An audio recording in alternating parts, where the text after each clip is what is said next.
including 4 soldiers, have tragically lost their lives, with over 100 individuals still missing. The Indian Army and the NDRF teams are tirelessly conducting search and rescue operations in the challenging terrain, battling slushy earth and swift river waters in the Teesta River basin and downstream North Bengal.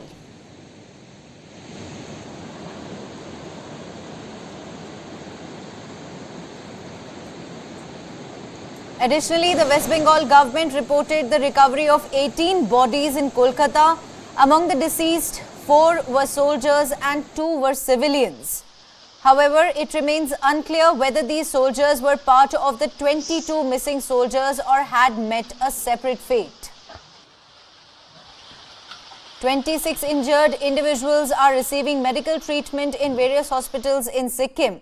That's what we've been given to believe here. Chief Secretary Vijay Bhushan Pathak has revealed that approximately 3,000 people are stranded in Lachen and Lachung. The government plans to evacuate them using helicopters from the Army and the Air Force. Now, despite these challenging conditions, a total of 2,100 people have been successfully rescued. But around 3,000 tourists, including foreigners, are still stranded in the state. The authorities trying their best to rescue as many people as they can. The calamity has affected nearly 22,034 people as reported by the Sikkim State Disaster Management Authority. There, in fact, a total of 2,011 people have been rescued, but 3,000 tourists are still said to be stranded. Chief Secretary Pathak has announced that the restoration of water and electricity services in Sikkim town, one of the hardest hit areas, has been completed. Data indicated that about 277 houses, both makeshift and concrete structures, have been destroyed in the 4 affected districts of Sikkim, Mangan, Namchi and Gangtok. The NDRF officials on the site trying their best to help those stranded in the Sikkim flash floods. Now, affected individuals have been relocated to 26 relief camps across various areas where they are receiving essential aid and assistance. The flood has caused havoc in several parts of Sikkim. In fact, many areas are marooned. Many villages have been cut off from the mainland. The authorities still finding it difficult to establish a connection with some of the villages that have been completely inundated following the flash floods in Sikkim. 21 people, in fact 19 people, beg your pardon, including 4 soldiers, have tragically lost their lives. 100 individuals continue to be missing.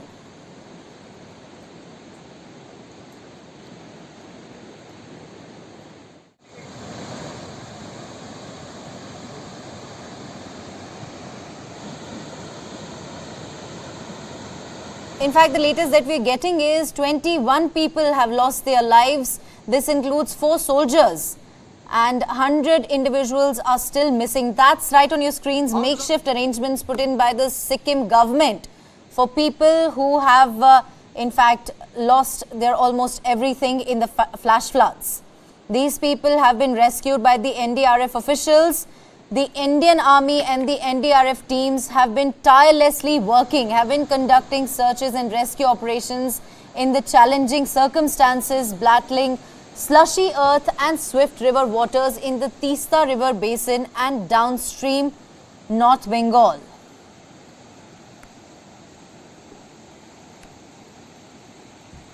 Some of the bodies were recovered in West Bengal and Bangladesh also. They're a very tough situation in Sikkim as of now.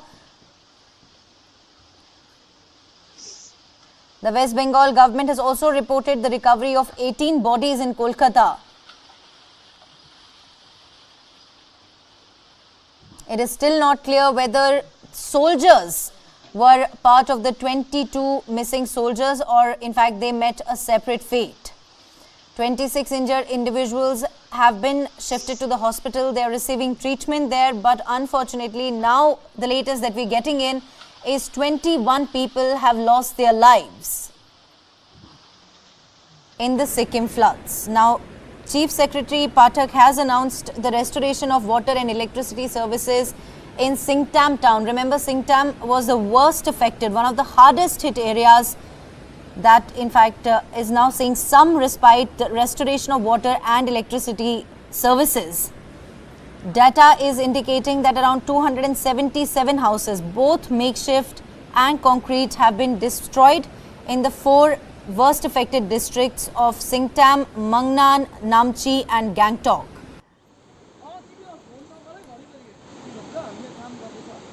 Hundred people continue to remain missing. At least 21 people have lost their lives after heavy rains caused a glacial lake in Sikkim to burst its banks. 4 bridges, a total of 4 bridges in Sikkim have collapsed owing to the Sikkim flash floods. Now, a cloud burst over Lohnak Lake in North Sikkim resulted in a flash flood in the Tista River in Lachen Valley. This took place on the 4th of October, and since then, life has come to a complete standstill for people living in Sikkim. At least 21 people have lost their lives. That's the latest that we're getting.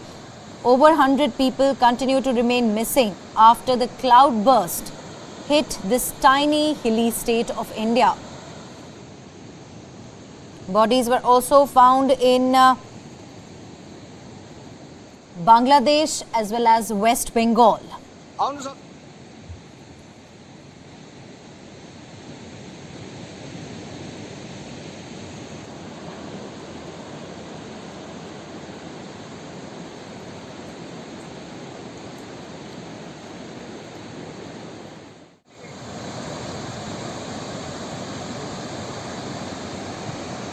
Including, in fact, Singtam, Rangpo, among others, have been flooded with the upsurge in the river.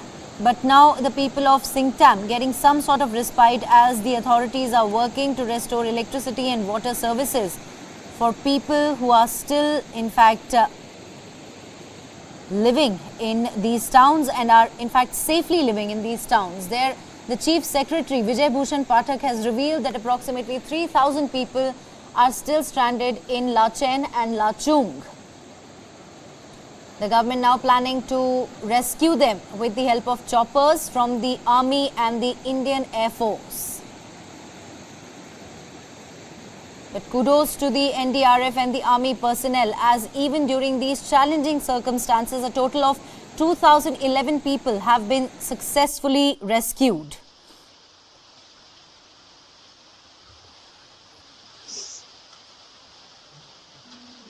Schools and colleges will continue to remain shut till the 15th of October. The Chief Minister has also, Prem Singh Tamang, has also asked officials to stop issuing permits to tourists in popular destinations.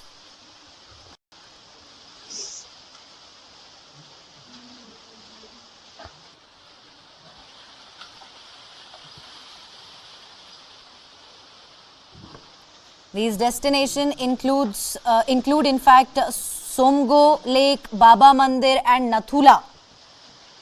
There are many people who, in fact around 26 people who have been hospitalized with injuries, but over 100 people continue to remain missing. Floods have destroyed 11 bridges. That's the latest that we are getting. In fact, now the flood has destroyed 11 bridges in the state, of which 8 bridges were washed away in Mangan district alone. Water pipelines, sewage lines severely affected. In fact, we're also getting some reactions from Sikkim. Their district magistrate, in fact, has spoken with the media. Let's listen in.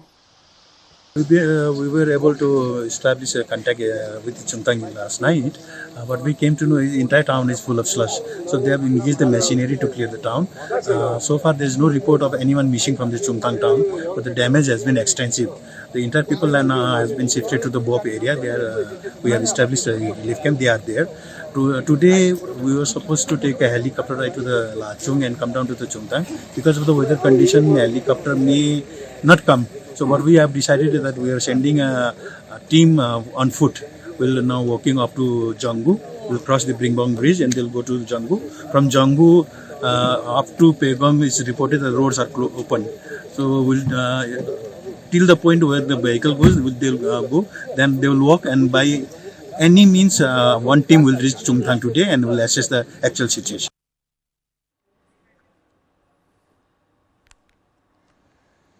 In the latest update, 21 people, including 4 soldiers, have tragically lost their lives in the Sikkim flash floods. That's the latest that News9 is getting for all its viewers. Over 100 individuals are still missing.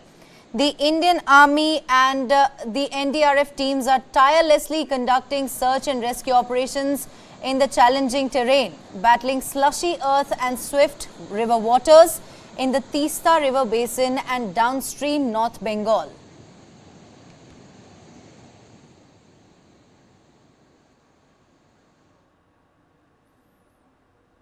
Switching our focus now, 7 people, including 2 minors, have lost their lives and 51 people were left injured after a fire broke out in a residential building in Mumbai's Goregaon area in the early hours of Friday.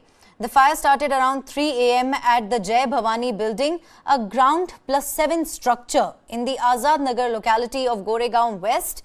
The injured were rushed to a trauma center at Jogeshwari and the civic-run Copper Hospital in Juhu. Around 30 residents were rescued from the terrace and from various other floors of the ground plus 7 structure. Massive fire has broken out in Mumbai, and owing to this, 7 people have lost their lives. Over 40 people have been injured. That's in fact the massive building fire that has taken place in Mumbai's Goregaon West. This is a level 2 fire that broke out in a ground plus 7-story building at around 3:05 a.m. on Friday. 5 among those who have been injured are said to be in a critical condition. The fire is said to have started from the parking area on the ground floor.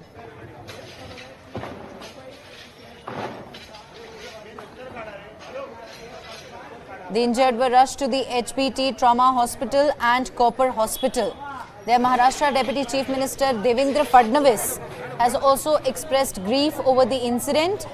He took on X, formerly Twitter, and said, "Pained to know about loss of lives in the fire incident at Goregaon, Mumbai. We are in touch with BMC and Mumbai police officials and all the assistance is being provided.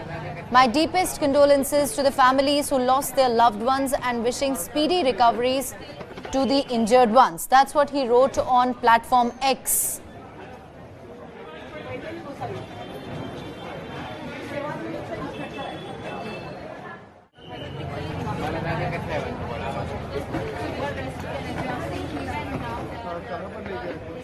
Nearly 3 hours for the firefighters to douse the raging flames.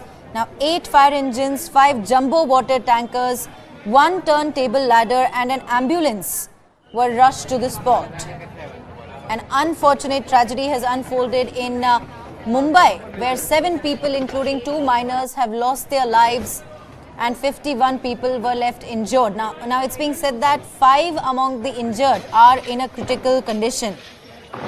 The fire in fact spread through the shops on the ground floor, and the vehicles that were parked on the ground floor also caught fire. We have several reactions coming in. Let's listen in.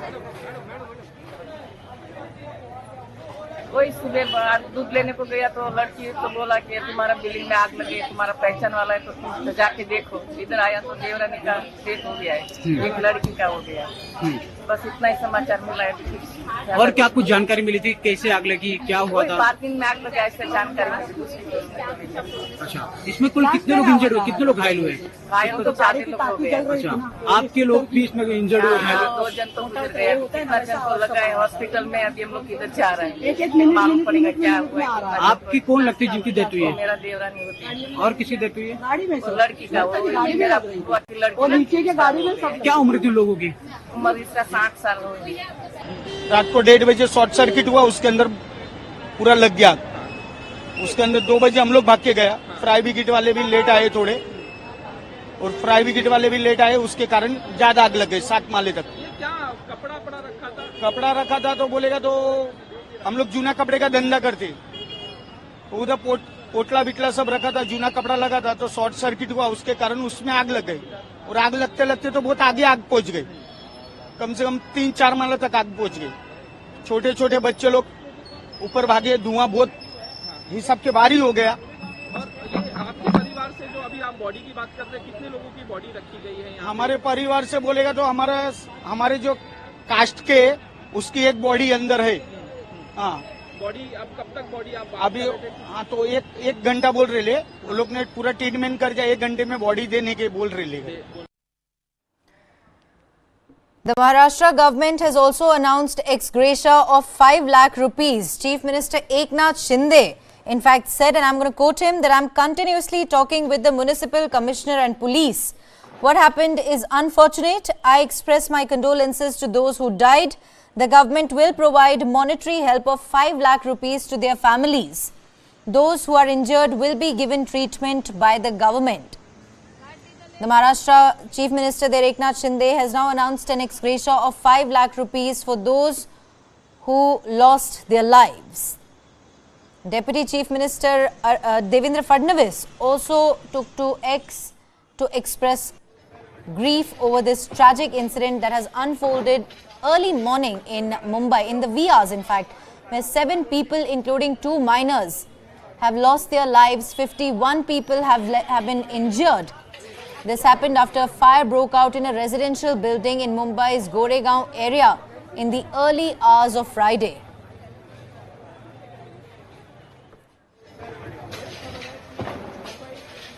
The fire is said to have started around 3 a.m. at the Jai Bhavani building, a ground plus 7 structure in the Azad Nagar locality of Goregaon West in Mumbai.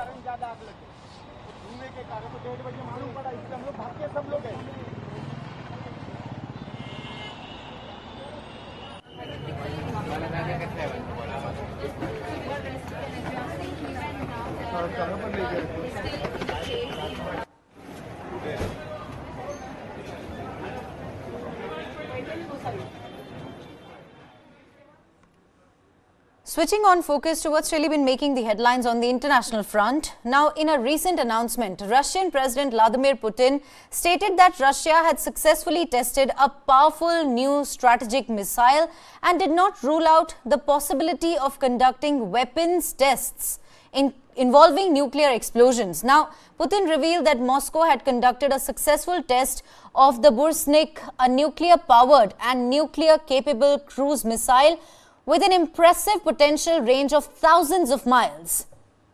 He also mentioned that Russia was nearing completion of Sarmat intercontinental ballistic missile system, a crucial component of its new generation of nuclear weaponry. Putin, who has emphasized Russia's nuclear capabilities since the Ukraine invasion in 2022, now asserted that no rational entity would use nuclear weapons against Russia. That has remained his stance from the beginning. He explained that in the event of an attack, Russia possessed a substantial number of missiles that would make it impossible for any adversary to survive. Russia had refrained from conducting nuclear explosion tests since the 1990s, but Putin did not rule out the possibility of resuming such tests. He highlighted that the United States had not ratified the treaty prohibiting nuclear tests, while Russia had both signed and ratified it. Therefore, theoretically, Russia's parliament, the Duma, could revoke its ratification. Here, the Russian president reiterated that there was no need to revise Russia's doctrine regarding the use of nuclear weapons. The doctrine permits the use of nuclear weapons either in response to a nuclear attack against Russia or in the event of a threat to the state's existence. Now, all of this comes at a time when all 3 great powers, the Russia, the United States, the China, are developing next-generation nuclear weapons. Besides these 3, North Korea is also developing its nuclear arsenal. Now, there are fears that Iran could do it in the coming years. To put it simply, World is moving towards nuclear armament instead of disarmament.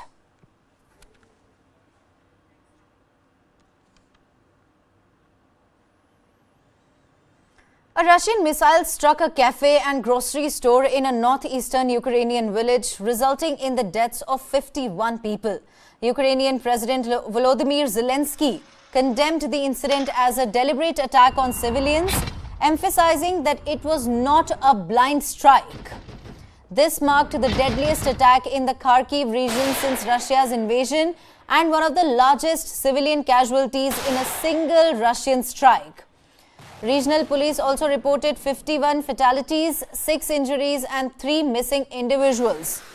Some of the victims had gathered in the cafe after attending a service for a local foreign soldier, and that's when this, in fact, particular strike took place, and owing to this, 51 people lost their lives. Zelensky emphasized that the missile strike was deliberate and could not have been accidental given its target, a village in the Kharkiv region, hitting a store and cafe. On the other side, Moscow denied these allegations and said that it did not deliberately target civilians. Do remember that Russia and Ukraine are engaged in a war for close to 19 months now, with no clear end in sight.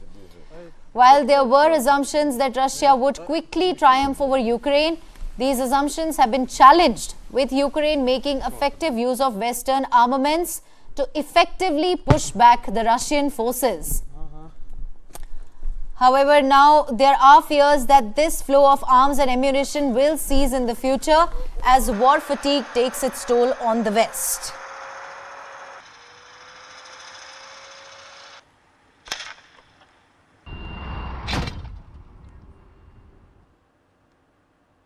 Moving on now, the global annual average loss in the key infrastructure sectors due to disasters and climate change is currently estimated to be between $301 billion and $330 billion, according to a report by the Coalition for Disaster Resilient Infrastructure. Now here, if health and education infrastructure along with building stock are included, the range escalates to $732 billion to $845 billion. Now, this accounts for nearly 1/7 of the global gross domestic product. Growth in the financial year 2021-2022, almost half of this contingent liability is held by low and middle income countries.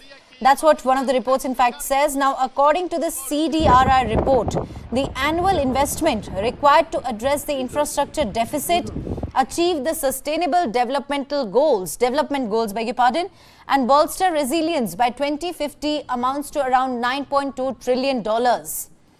Of this sum, between $2.84 trillion and $2.90 trillion needs to be invested in low and middle income countries.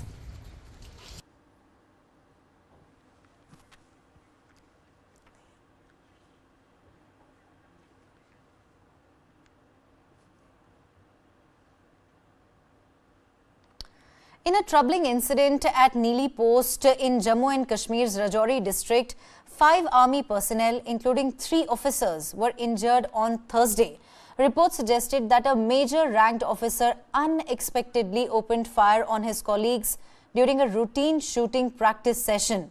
The situation escalated as the officer took refuge in the unit's armory and threw grenades at his superiors, attempting to persuade him to surrender. The standoff lasted for 8 hours until the officer was finally subdued. To ensure safety, the army evacuated a nearby village. Now here, the army's official statement, however, described the incident as a possible grenade accident with an officer injured and evacuated for treatment. The army major retreated to the camp's armory and initiated grenade attacks, injuring 3 officers and 2 soldiers.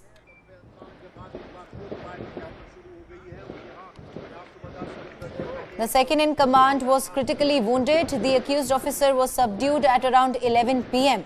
The Defence PRO Lieutenant Colonel Sunil Bhartwal clarified that it was an internal incident and not a terrorist attack. In fact, a troubling news coming in from Neeli Post near Thana Mandi in Jammu and Kashmir's Rajouri district. 5 army personnel, including 3 officers, were injured after a major ranked officer unexpectedly opened fire on his colleagues during a routine shooting practice. Now, the situation escalated quickly as the officer took refuge in the unit's armory and also threw grenades at his superiors, who were trying to persuade him to surrender.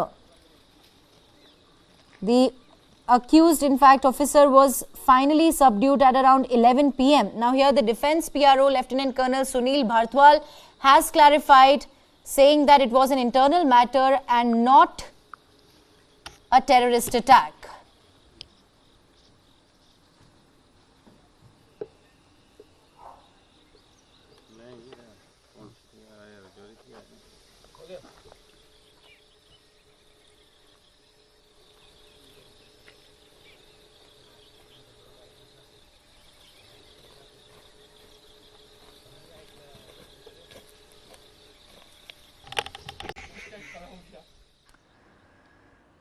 The Supreme Court of India on Tuesday said it will hear a plea pertaining to the Bihar caste census on the 6th of October, that is today.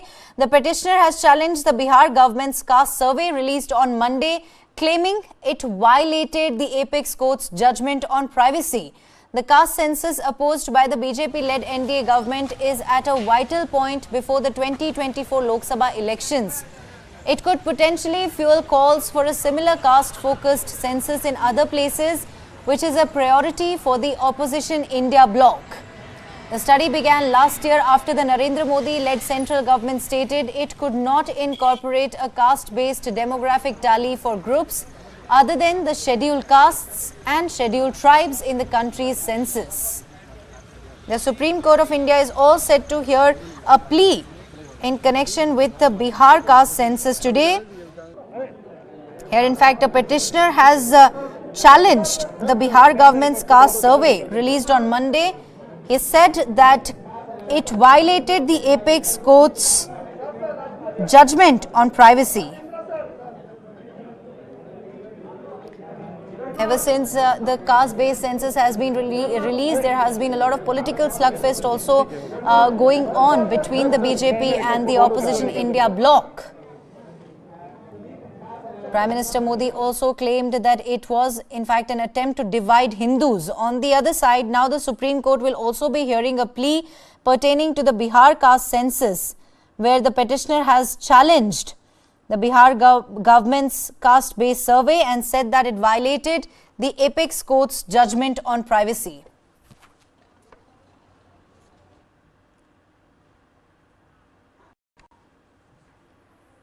It came at a time when the country is just 9 months away from stepping into the all-important 2024 Lok Sabha elections.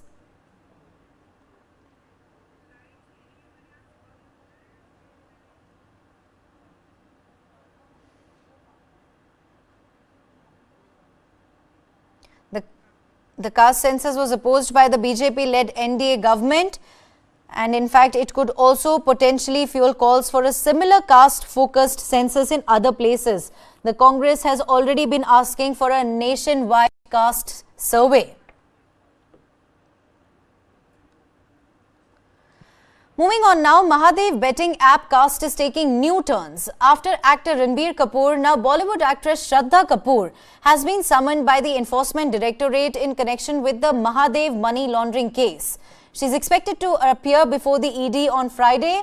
Previously, Huma Qureshi and Hina Khan were also summoned for allegedly promoting the app, and comedian Kapil Sharma was also summoned for attending the success party of Mahadev book app in Dubai. Actor Ranbir Kapoor, who was summoned by the ED in the same case on Wednesday, has requested a 2-week extension from the probe agency. The ED has not yet decided whether to grant this extension. Ranbir Kapoor has reportedly been summoned as an accused, has not been summoned as an accused, but to provide information about the source of money he received for promoting the betting app. Around 100 individuals, including celebrities and influencers, are under the ED's scrutiny for their alleged involvement in the money laundering case. Now, these individuals, do remember, attended or performed at the company head Saurav Chandrakar's wedding in February earlier this year and the company's success party in September 2022. The Mahadev Book app, an online betting platform, is being investigated by the ED and various state police departments. The app allowed illegal betting on various online games and sports. It is allegedly run by Dubai-based individuals Saurav and Ravi Uppal. While betting is legal in Dubai, it is in fact illegal in India. The ED conducted searches in several cities including Kolkata, Bhopal and Mumbai. This was in relation to the alleged money laundering networks associated with the app. The case involves large-scale hawala operations allegedly used to transfer betting proceeds to offshore accounts. The promoter of the platform reportedly spent 200 crore on the wedding and the agency is trying. This was in fact 200 crore cash on the wedding. And the agency is now trying to trace the money trail to identify the ultimate beneficiaries.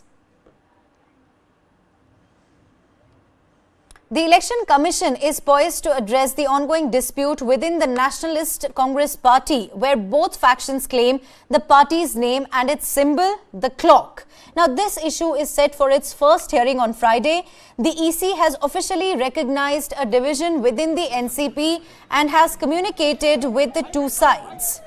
After careful consideration, it has determined the existence of two opposing groups within the party, one led by Sharad Pawar and the other by Maharashtra Deputy Chief Minister Ajit Pawar.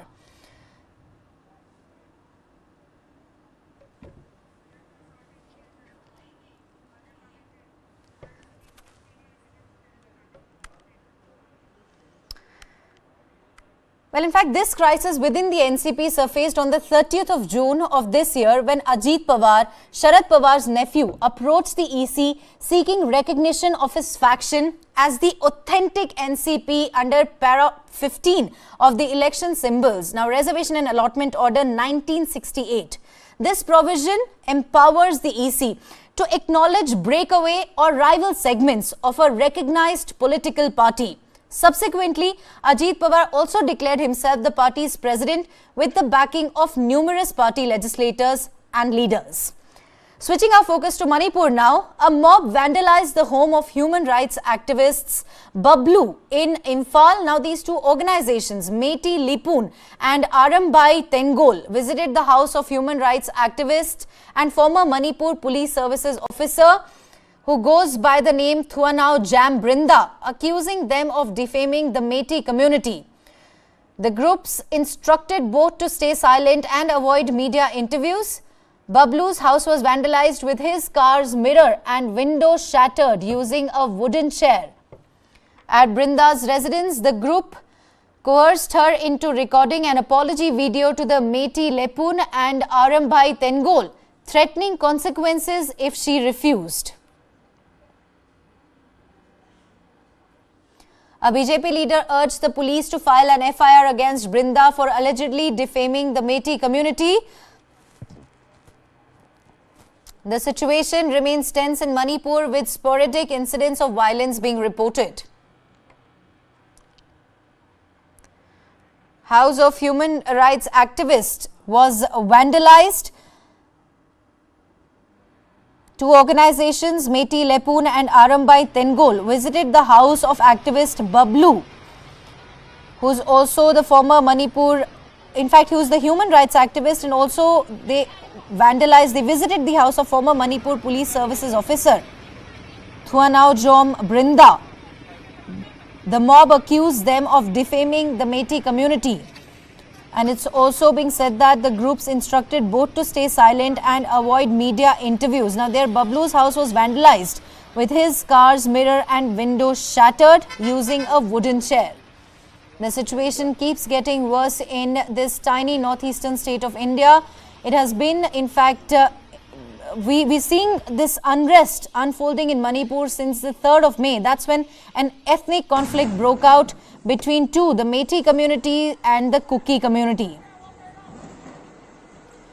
It's been close to 5 months now, and the unrest continues in Manipur. On the 23rd of September, internet was restored, but owing to another tragic incident where 2 students lost their life, in fact were said to have been murdered by the cookie terrorists. Their photographs went viral, and there was the unrest unfolded in this tiny northeastern state again. Owing to this, the internet services were again withdrawn.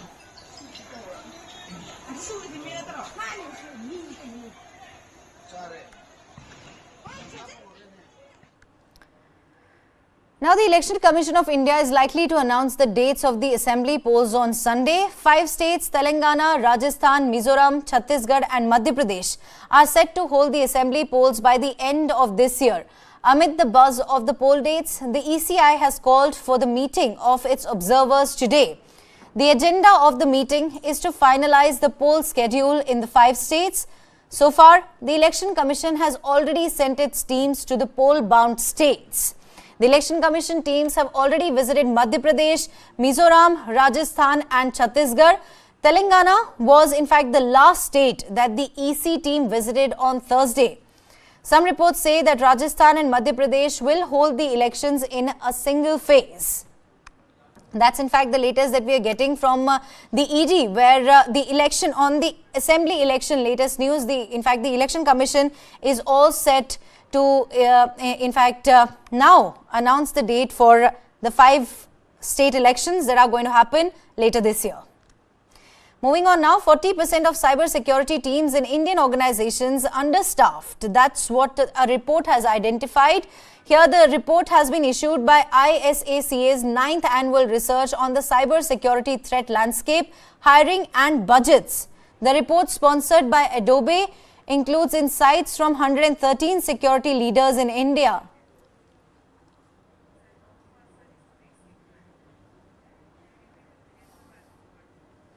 The research said progress has been made in addressing employee retention, but it continues to be a challenge. 69% of survey respondents said they have difficulty in retaining qualified cybersecurity professionals. When hiring cybersecurity professionals, India-based respondents said they are looking for 5 key technical skills: cloud computing 46%, penetration testing 42%, forensics 38%, identity and access management 38%, and data protection 38%. Now, when looking at soft skills, critical thinking 59%, problem solving 51%, decision making 49%, communication 47% and leadership qualities 33% come in as the top 5 skills global employers in India are seeking in cyber security job candidates.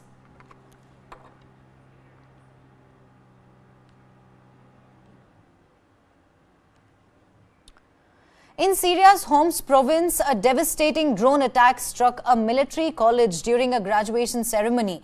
Reports suggest that over 100 people have been killed, with more than 240 others wounded. The attack occurred without any immediate claim of responsibility. The Syrian military stated that explosive-laden drones targeted the ceremony, blaming fighters allegedly supported by the international forces.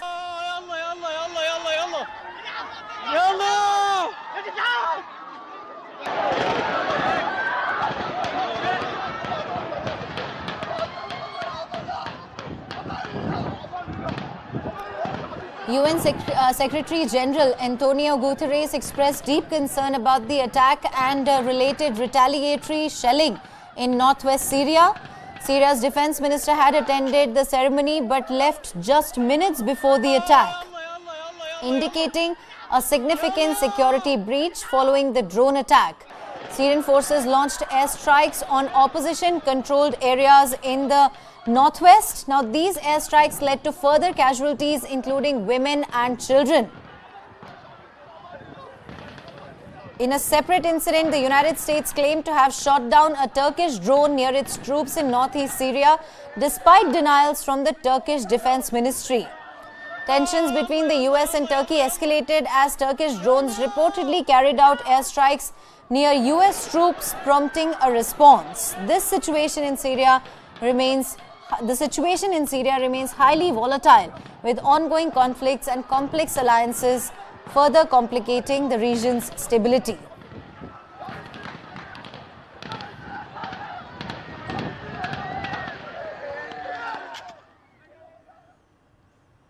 Union Home Minister Amit Shah will chair a review meeting on left-wing extremism here in the national capital today. The meeting, to be held on Friday morning, is likely to be attended by chief ministers, home ministers of their representatives from states of Bihar, Odisha, Maharashtra, Telangana, Madhya Pradesh, Jharkhand, Andhra Pradesh, Chhattisgarh, West Bengal and Kerala. These are those states that are affected by left-wing extremism or the Naxal problem. Union Home Secretary, top officials of Central Armed Police Forces and many senior officers of central and state governments will also attend the meeting. The meeting, which is held at certain intervals, aims at fulfilling the central government's commitment to the development of left-wing extremist affected states.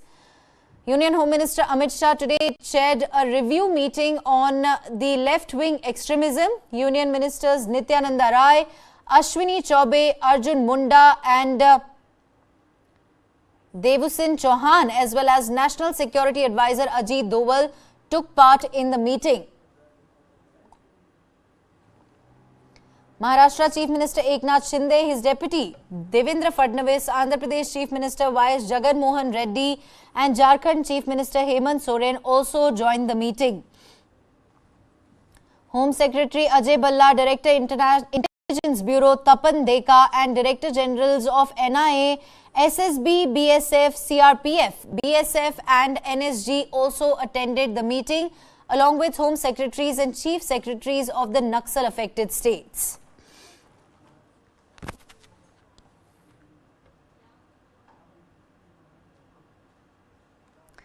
Well, that's all we have in this edition of the Bulletin. Thank you very much for watching. Have a blissful day ahead.